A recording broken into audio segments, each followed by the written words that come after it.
Hello students, optics के lecture series में आज हम एक छोटा सा टॉपिक लेकिन इम्पॉर्टेंट टॉपिक है वेव नेचर ऑफ मैटर की बात करेंगे। ऑप्टिक्स एक वाइड आपके पास पूरा का पूरा ब्रांच है फिज़िक्स का। हम बाइफरकेट कर रहे हैं इसको और small small simple simple phenomena simple simple concept से आपको पूरी ऑप्टिक्स के बारे में यहाँ पर through the optics lecture series यहाँ पर हम कोशिश करेंगे आपको समझाने की। आज का जो टॉपिक रहेगा वो है wave nature of matter. Last topic में हमने रेडिएशंस जो हैं उनका देखा था कि जो रेडिएशंस हैं वो पार्टिकल नेचर इंडिकेट करते हैं, यानी कि वेव जो है वो पार्टिकल नेचर इंडिकेट करती है। आज उससे बिल्कुल उल्टा काम कर रहे हैं।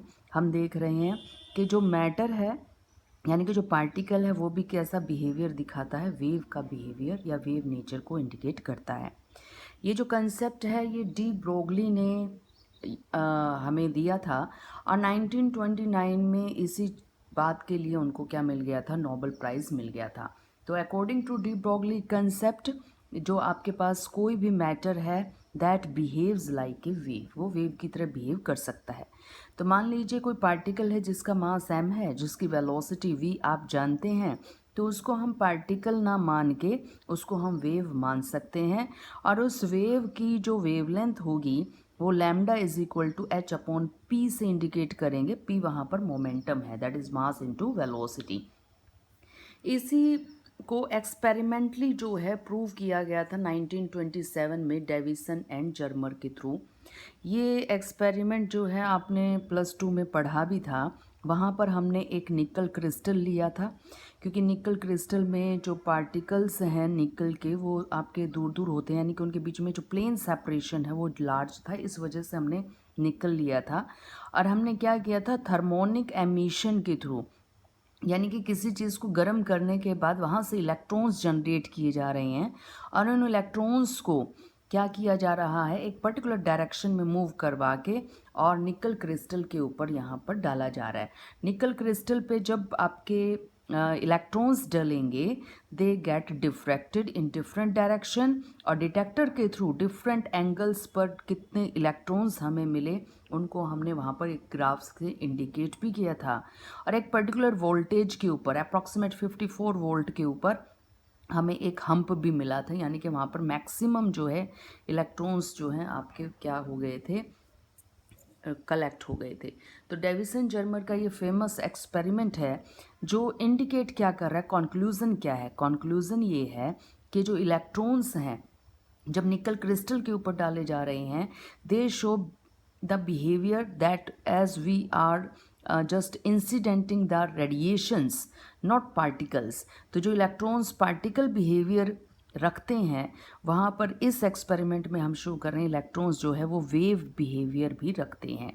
तो 1927 के अंदर डेविसन जर्मर ने एक एक्सपेरिमेंट किया, इलेक्ट्रॉन्स को निकल क्रिस्टल के ऊपर डाला, दे गेट डिफ्रैक्टेड, और डिफ्रैक्शन फिनोमिना से जो आउटपुट हमें, जो रिजल्ट्स हमें मिले, वहाँ से हमने ये देखा इलेक्ट्रॉन्स का कैसा नेचर है, उनका वेव नेचर भी है, रेडिएशन नेचर भी है। और वेवलेंथ कैसे निकाली जाएगी, अगर आप पार्टिकल को पार्टिकल ना मान के वेव कंसीडर कर रहे हैं तो then you will get lambda is equal to H upon P, where lambda is the corresponding wavelength of that wave for जिस पार्टिकल के लिए आप कंसीडर कर रहे हैं। तो पार्टिकल आपके पास मास m है, वेलोसिटी v है, तो मोमेंटम कितना आ जाएगा हमारे पास, p आ जाएगा। तो h अपॉन p कीजिए और आपका वो पार्टिकल नहीं रहेगा, वेव हो जाएगा। अब यहाँ पर ध्यान देने वाली बात ये है, जब पार्टिकल को आप वेव कंसीडर कर रहे हैं तो कोई भी पार्टिकल प्रॉपर्टीज़ नहीं लगाएंगे। फॉर एग्जाम्पल इलेक्ट्रॉन को एक टाइम के ऊपर वेव कंसीडर कर रहे हैं तो वेव ही अज्यूम किया जाएगा, वहाँ पर हम ये नहीं कहेंगे इस वेव का मास ये है, इस वेव की वेलोसिटी ये है। और जब इलेक्ट्रॉन को या पार्टिकल को हम पार्टिकल कंसीडर कर रहे हैं तो वहाँ पर हम उसकी वेवलेंथ नहीं बताएंगे। तो इट मीन्स आप एक टाइम पे एक ही कंसेप्ट लेके चलेंगे, whether the particle is behaving like a particle और whether the particle is behaving like a wave. दोनों कंसेप्ट्स आपके इकट्ठे अप्लाई आप नहीं करेंगे। तो यहाँ पर ये ध्यान दीजिएगा, when the particle is behaving like a wave he it is not behaving like a particle at that particular time. और यहीं पर देखिएगा, दो बाप बेटा जो हैं वो क्या कर गए, नोबेल प्राइज़ ले गए हैं। थॉमसन जो हैं उन्होंने नोबेल प्राइज़ इस बात पे ले लिया कि उन्होंने ये शो किया कि इलेक्ट्रॉन जो है उसका पार्टिकल बिहेवियर है। इट मीन्स कि इलेक्ट्रॉन पार्टिकल की तरह बिहेव करता है।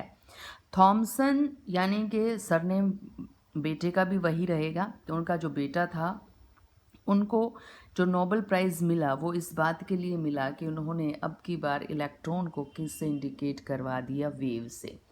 तो देखिए कंसेप्ट अलग अलग हैं and they get the two Nobel prizes. One father get the Nobel prize when he shows that electron is a particle, and the son get the Nobel Prize when he shows that electron behaves like a wave। तो ये बड़ा मज़ेदार सा concept है, लेकिन दोनों concept इकट्ठे आप अप्लाई नहीं करेंगे। जब पार्टिकल पार्टिकल है तो वो वेव नहीं है, और जब वो वेव है तो वो उस टाइम पार्टिकल के जो प्रॉपर्टीज़ हैं उनको वहाँ पर हम अप्लाई नहीं कर सकते।